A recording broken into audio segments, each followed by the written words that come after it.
On January the 13th, people from across Taiwan will vote in the presidential and legislative elections.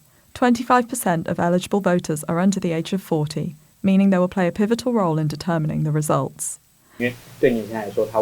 For young people, it's not just one vote, it's about their life ahead. Over the last few weeks, the three presidential candidates, Taiwan People's Party's Ke Wen-je, the Kuomintang's Hou You-yi, and the Democratic Progressive Party's Lai Ching-te have been dashing across the country in a bid to shore up support. I need them to make a more clear view of what we are actually choosing. The more information the least will make the voters more maybe excited or more looking forward to the vote. We all know that politicians often make promises that they can't keep, and so I'm hoping that the future president will be somebody who, actually talks the talk and walks the walk. I think that the ideal candidate should be intelligent and also have sympathy and also be genuine. Much of the focus has been on how Taiwan should manage its relationship with China. The most recent survey published by NCCU found that less than 8% of respondents want their government to make any move towards unification.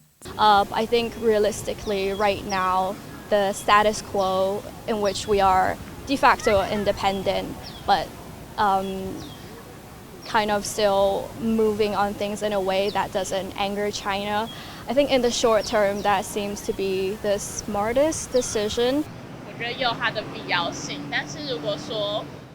Of course, taking a stance is necessary, but if they are too extreme when declaring their position, although it could bring them supporters, it could also put us in a dangerous situation. I think that it's important to keep the peace between Taiwan and China. I think that the people's safety is the priority. I think the ruling government lacks the ability to communicate with China, and from my perspective, the next president will need to have some diplomatic skills and be able to talk to them. The KMT has always said if the DPP is elected, then the war could happen, and that the only way to be safe is to vote for the KMT. However, I think peace is not determined by a political party, but whether Xi Jinping wants to launch an invasion or not. For many young voters, domestic bread and butter issues are atop their list of concerns. Youth activists and experts have long identified low wages as a significant problem. I think finding a job is a big problem. Taiwan's job market is saturated, and while the price of goods keeps rising, salaries do not. I feel young people are in deep water when it comes to how we are treated in the labor market. Everyone seems to be living cautiously and conscientiously, thinking how to spend less money and how to survive. I want kids someday, but I wouldn't dare to if the social situation stays the same as it is now. I really pay attention to childcare policies like child allowance, and I hope candidates come up with practical solutions to help us, people in our 20s. With stagnant salaries, spiraling rents, and rising food prices, many young workers are struggling to scrape by. I want them to focus more on housing justice.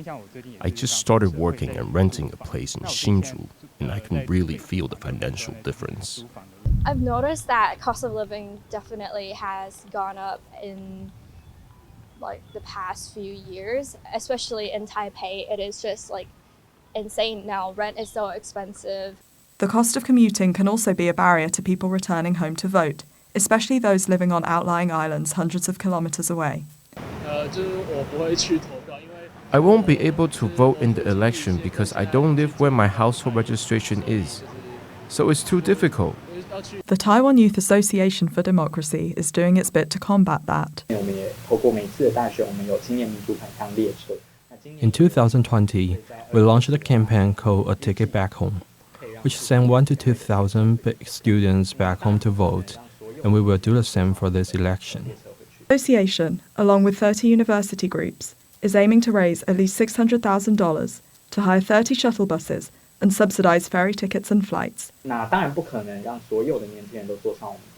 Although it's impossible to help all young people return home, I think it's important to show others that they do want to vote and engage. With polling day just around the corner, and after listening to what's on offer, these young people are determined to have their say in their country's future. Like finally turning 20 and finally voting and finally contributing to the politics. So yeah, it's pretty exciting.